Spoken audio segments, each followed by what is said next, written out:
everyone, welcome back to my channel. இன்னைக்கு நம்மளுடைய சேனல்ல மார்னிங் பிரேக்ஃபாஸ்ட் ரெசிபி எப்படி செய்யலாம்ங்கறத பார்க்கலாம்.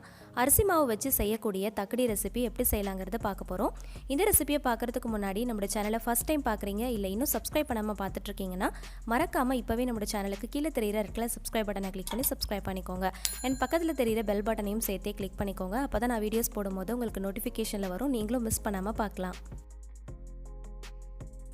இந்த ரெசிபி செய்யறதுக்கு நான் கடைகளில் விற்கிற கொழுக்கட்டை மாவு தான் வாங்கியிருக்கேன். நீங்கள் வீட்டில் இருந்துச்சுன்னா அரைச்சது அது கூட நீங்கள் எடுத்துக்கலாம். 2 கப் அளவுக்கு நான் கொழுக்கட்டை மாவு எடுத்திருக்கேன். தேவையான அளவுக்கு உப்பு சேர்த்துக்கலாம். ஒரு பிஞ்ச் அளவுக்கு பேக்கிங் சோடா சேர்த்துக்கலாம். சேர்த்துட்டு நம்ம நல்லா மிக்ஸ் பண்ணி விட்டுக்கலாம். பேக்கிங் சோடான்றது ஒன்றுமே இல்லை, நம்ம இட்லி மாவு தோசை மாவில் சேர்ப்போம் இல்லையா, அந்த ஆப்ப சோடா தான். அதையும் சேர்த்துட்டு நம்ம மிக்ஸ் பண்ணுறப்போ நல்லா சாஃப்டாக வரும். அதுக்காக தான் தேவையான அளவுக்கு கொஞ்சம் கொஞ்சமாக தண்ணி சேர்த்து கெட்டியாகவும் இல்லாமல் ரொம்ப தண்ணியாகவும் இல்லாமல் கரெக்டான நல்ல சாஃப்டான பதத்துக்கு நல்லா பிசைஞ்சு எடுத்துக்கோங்க. நீங்கள் அரிசி மாவை நல்லா சாஃப்டாக பிசைஞ்சால் தான் நமக்கு ஈஸியாக உருட்ட வரும். இப்போ ஒரு கிண்ணத்தில் ஆயில் எடுத்துக்கலாம். ஆயிலை கையில் அப்ளை பண்ணிக்கோங்க. அப்ளை பண்ணிவிட்டு நம்ம உருட்டினோம் அப்படின்னா கையில் ஒட்டாமல் வரும். அதுக்காக தான் இப்போ கொஞ்சமாக சின்ன உருண்டை ஷேப்பில் நான் மாவு எடுத்திருக்கேன். இதை இந்த மாதிரி நல்லா உருட்டிக்கோங்க. சிலிண்டர் ஷேப்பில் நல்லா உருட்டிட்டு நடுவில் ஃபிங்கர் வச்சு லைட்டாக ப்ரெஸ் பண்ணாலே போதும். இந்த மாதிரி உருட்டிட்டு லைட்டாக ஃபிங்கர் வச்சு ப்ரெஸ் பண்ணாலே போதும். ஒரு டிசைன் மாதிரி வந்துடும். இதே மாதிரி எல்லாத்தையும் உருட்டிட்டு ஒரு பிளேட்டில் வச்சிடலாம். நீங்கள் மாவு எடுக்கிறப்போ சின்ன சின்ன பால் சைஸில் நீங்கள் மாவு எடுத்து உருட்டிக்கோங்க. அப்போ தான் நல்லா வெந்து வரும். இல்லைனா வேகிறதுக்கு ரொம்ப டைம் எடுக்கும், சரியாக வேகாத மாதிரி இருக்கும்.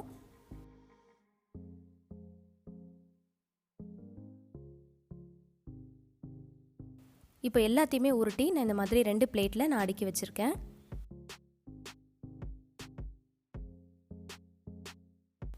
நீங்கள் எல்லா மாவுலேயும் உருட்டிடாமல் ஒரு கைப்பிடி அளவுக்கு மட்டும் அரிசி மாவு எடுத்து வச்சுக்கோங்க. இதை கிரேவிக்கு நம்ம யூஸ் பண்ண போகிறோம். இதை எப்படி யூஸ் பண்ணலான்றதை நம்ம கிரேவி பண்ணுறப்போ பார்க்கலாம். இப்போ ஒரு பாத்திரத்தில் தேவையான அளவுக்கு எண்ணெய் சேர்த்துக்கலாம். நான் 2 டேபிள் ஸ்பூன் அளவுக்கு ஆயில் ஆட் பண்ணியிருக்கேன். இது கூட பட்டை, லவங்கம், ஏலக்காய் இதெல்லாமே ஒரு சின்ன சின்ன பீசஸ் ஆட் பண்ணியிருக்கேன். ஒரு பச்சை மிளகாய் ஆட் பண்ணியிருக்கேன். நீங்கள் காரத்துக்கு ஏற்ற போல் 2-3 கூட ஆட் பண்ணிக்கோங்க. 2 பெரிய வெங்காயத்தை நல்லா நறுக்கிட்டு சேர்த்துக்கலாம். இது கூடவே கொஞ்சமாக கருவேப்பிலையும் சேர்த்துருக்கேன். சேர்த்துட்டு நம்ம நல்லா வதக்கி விட்டுக்கலாம். இப்போ இதுக்கு தேவையான அளவுக்கு உப்பு சேர்த்துக்கோங்க. சேர்த்துட்டு நல்லா வதக்கி விட்டுக்கோங்க. நல்லா பொன்னிறம் ஆகிற வரைக்கும் நல்லா வதக்கணும். அப்போ தான் இந்த கிரேவி நல்லாயிருக்கும். இது கூடவே ஒரு டேபிள் ஸ்பூன் அளவுக்கு இஞ்சி பூண்டு பேஸ்ட் ஆட் பண்ணிவிட்டு அதோடைய வாசனை போகிற அளவுக்கு நல்லா வதக்கி விட்டுக்கலாம். இப்போ 2 பெரிய தக்காளியை கட் பண்ணியிருக்கேன். அதையும் இது கூட சேர்த்துக்கலாம். நான் 2 பெரிய வெங்காயம் எடுத்ததுனால 2 பெரிய தக்காளி எடுத்திருக்கேன். நீங்கள் வெங்காயம் எந்த அளவுக்கு எடுக்கிறீங்களோ அதுக்கு ஈக்குவலாக தக்காளி எடுத்துக்கோங்க. அதையும் நல்லா வதக்கி விட்டுக்கலாம். மூடி போட்டுட்டு நம்ம வேக விட்டோம் அப்படின்னா சீக்கிரமாக நமக்கு வதங்கி வந்துடும். இப்போ இது கூட 1/4 டீஸ்பூன் அளவுக்கு மஞ்சள் தூள், ஒரு 1/2 டீஸ்பூன் அளவுக்கு காஷ்மீர் ரெட் சில்லி சேர்த்துருக்கேன். 1/4 டீஸ்பூன் அளவுக்கு ஜீரகத்தூள், 1/4 டீஸ்பூன் அளவுக்கு கரம் மசாலா, இது எல்லாமே சேர்த்துட்டு நல்லா மசாலா வாசனை போகிற அளவுக்கு நல்லா வதக்கி விட்டுக்கலாம். காஷ்மீர் ரெட் சில்லி சேர்க்கறதுனால நல்ல கலர் கிடைக்கும். அதே சமயத்தில் காரம் கம்மியாக இருக்கும். ஏன்னா நம்ம பச்சை மிளகாய் வேறு ஆட் பண்ணியிருக்கோம். அதனால தான் நம்ம எடுத்து வச்சுருந்த அந்த அரிசி மாவு உருண்டையில் கொஞ்சமாக தண்ணி ஊற்றி நல்லா கரைச்சிட்டு அதையும் இது கூட நம்ம சேர்த்துக்கலாம். இந்த மாதிரி நம்ம செய்கிறதுனால கிரேவி நல்ல திக்கான கன்சிஸ்டன்சிக்கு கிடைக்கும். நல்ல டேஸ்ட்டாகவும் இருக்கும். இப்போ இது கூடவே இந்த தக்கடிக்கு தேவையான அளவுக்கு தண்ணி சேர்த்துக்கலாம். தண்ணி ரொம்ப சேர்த்துறாதீங்க. 2 பெரிய கப் அளவுக்கு நான் தண்ணி சேர்த்துருக்கேன். இதை நல்லா மிக்ஸ் பண்ணிவிட்டு உப்பு காரம் எல்லாமே கரெக்டாக இருக்கான்னு செக் பண்ணி பார்த்துக்கோங்க. பத்தலைன்னா நீங்கள் சேர்த்துக்கலாம். மூடி போட்டு நல்லா கொதிக்க விட்டுடலாம். இது நல்லா கொதிச்சதுக்கப்புறமா நம்ம உருட்டி வச்சுருக்கிற அந்த அரிசி மாவு உருண்டைகளை ஒன்று ஒன்றா இதில் நம்ம சேர்த்துக்கலாம். இந்த அரிசி மாவை தண்ணியில் நம்ம கரைச்சிட்டு சேர்க்கறதுனால இது நல்ல கிரேவி கன்சிஸ்டன்சிக்கு வரும். டேஸ்ட்டும் பார்த்திங்கன்னா ரொம்பவே சூப்பராக இருக்கும். இந்த தக்கடிக்கு ஹைலைட்டே பார்த்திங்கன்னா இந்த மாதிரி அரிசி மாவை நம்ம கரைச்சிட்டு சேர்க்கறது தான். ஸோ இதை நம்ம மூடி போட்டு ஃபுல் சிம்மில் வச்சு தான் நம்ம இதை குக் பண்ண போகிறோம். ஏன்னா நம்ம ஹை ஃப்ளேமில் வச்சோம் அப்படின்னா சீக்கிரமாக அடிப்பிடிச்சிரும். ஏன்னா நம்ம இதில் அரிசி மாவை கரைச்சிட்டு சேர்க்கறதுனால இது சீக்கிரமாக அடிப்பிடிச்சிரும். அதனால் சிம் ஃப்ளேமில் வச்சு நீங்கள் குக் பண்ணணும்.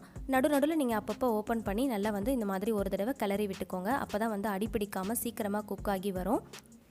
இதை நம்ம ஃபுல் சிம் ஃப்ளேமில் வச்சு குக் பண்ணுறதுனால மேக்ஸிமம் 20 மினிட்ஸ் ஆகுது நமக்கு டைம் எடுக்கும். இப்போ 20 மினிட்ஸ் ஆகிடுச்சு. நான் ஃபுல் சிம் ஃப்ளேமில் வச்சு குக் பண்ணியிருக்கேன். நம்ம லைட்டாக மிக்ஸ் பண்ணி விட்டுக்கலாம். பாருங்கள், அடிப்பிடிக்காமல் நல்லா குக் ஆகி வந்திருக்கு. கிரேவியும் நல்லா திக்கான கன்சிஸ்டன்சிக்கு வந்திருக்கு. நம்ம சேர்த்துருக்கிற உப்பு காரம் எல்லாமே இந்த தக்கடியில் இறங்கி நல்லா டேஸ்ட் கிடைக்கும். ஸோ அதனால் நீங்கள் ஃபுல் சிம் ஃப்ளேமில் வச்சு 20 மினிட்ஸ் கிட்ட குக் பண்ணிக்கோங்க. இப்போ கிரேவி பாருங்கள் நல்லா திக்காயிருச்சு. அரிசி மாவை தண்ணியில் நல்லா கரைச்சிட்டு சேர்த்துருக்கிறதுனால நல்ல திக்கான ஒரு கிரேவி நமக்கு கிடைக்கும். ஸோ இது சாப்பிட்றதுக்கு ரொம்பவே டேஸ்ட்டாக இருக்கும். இப்போ இது ஒரு ஸ்பூன் வச்சு இந்த தக்கடி நல்லா குக் ஆகிருச்சான்னு நம்ம கட் பண்ணி செக் பண்ணி பார்க்கலாம். இந்த மாதிரி கட் பண்ணுறப்போ பார்த்தாலே உங்களுக்கு தெரியும் நல்ல சாஃப்டாக நல்ல குக் ஆகி வந்திருக்கு. இப்போது நறுக்கின கொத்தமல்லி இலையை மேலால் தூவி விட்டுக்கலாம்.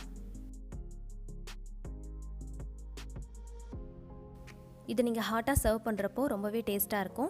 ஸோ ரொம்பவே டேஸ்டியான அரிசி மாவு வச்சு செய்யக்கூடிய தக்கடி ரெசிபி ரொம்பவே சூப்பராக ப்ரிப்பேர் பண்ணிட்டோம். ஸோ கண்டிப்பாக இந்த ரெசிபியை நீங்களும் ட்ரை பண்ணி பாருங்கள். இந்த ரெசிபியோடைய வீடியோ உங்களுக்கு பிடிச்சிருந்துச்சுன்னா மறக்காமல் லைக் பண்ணுங்கள், உங்களோட ஃபேமிலி அண்ட் ஃப்ரெண்ட்ஸ் கூட ஷேர் பண்ணுங்கள். நீங்களும் ட்ரை பண்ணி பார்த்துட்டு எப்படி வந்துச்சுன்றதை உங்களோட ஃபீட்பேக்கை கமெண்ட் செக்ஷனில் மற்றவங்க கிட்ட ஷேர் பண்ணுங்கள். நம்முடைய சப்ஸ்கிரைபர்ஸ் எல்லாருமே எந்த மாதிரியான ரெசிபிஸ் எக்ஸ்பெக்ட் பண்ணுறீங்க அப்படின்றத கம்யூனிட்டி டேப்பில் ஓட் பண்ண சொல்லி கேட்டிருக்கேன். மறக்காமல் ஓட் பண்ணிடுங்க.